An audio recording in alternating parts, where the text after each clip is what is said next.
Everybody, thank you so much for joining me. I'd just like to give a short, abbreviated message of what tonight's lesson is going to be about. This will be helpful to you as parents just to know what we're learning about, and also to students. If you weren't able to make it with us for whatever reason, you can just keep up and know what we're doing. Sorry I haven't made this in a while, and I'm hoping to get back into a regular rhythm of doing this every week.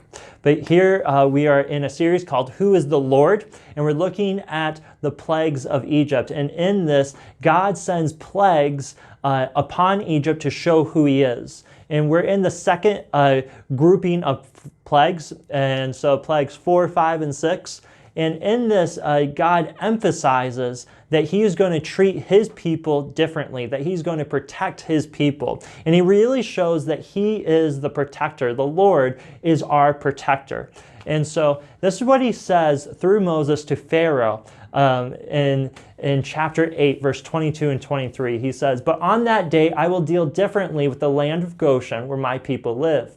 No swarms of flies will be there, so that you will know that I, the Lord, am in this land. I will make a distinction between my people and your people. This sign will occur tomorrow."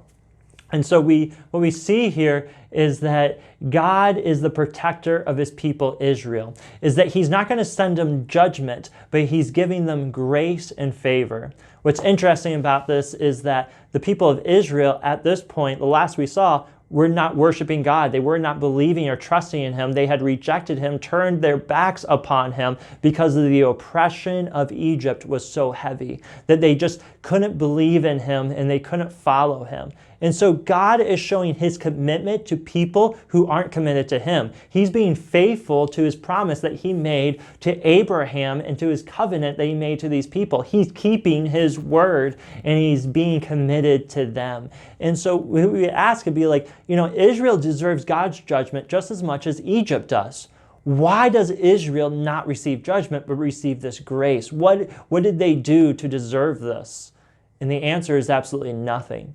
They didn't deserve God's grace. That's why it's grace. It's a gift that they didn't deserve. They did deserve his judgment, but God shows that he's their protector, that he is the one who is able to spare them from his own judgment. And this is really not only a message to Israel to build their faith in him, but also to the message to the world.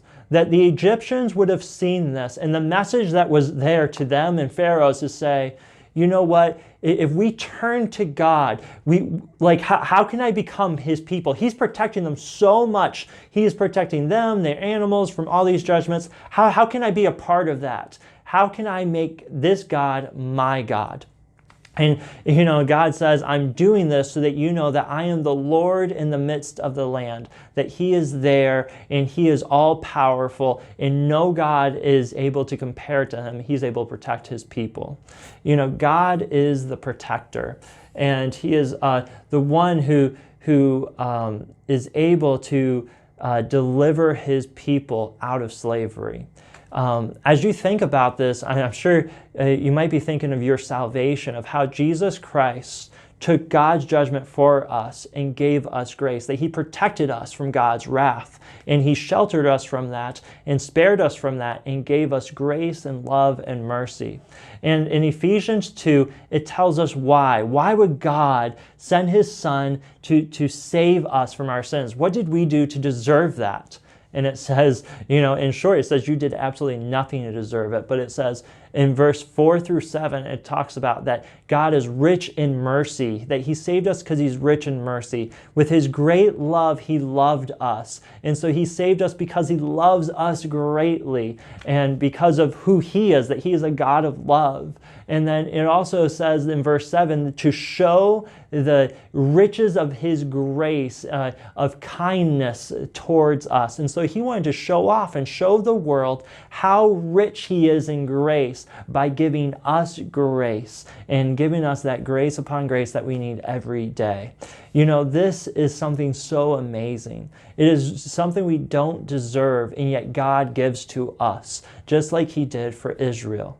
I want you to take a moment and think about God's great, rich in mercy and his great love and his riches of grace that he's shown you. And I want you to take a moment and respond to that. How should you respond to it? It might be a moment of thankfulness and just being grateful to Him, or it might just be of confession and sorrow because of maybe some sins you've had in your life and just being amazed at His sacrifice for you. Or it might be out of worship and awe, but take a moment and worship Him. He is our protector.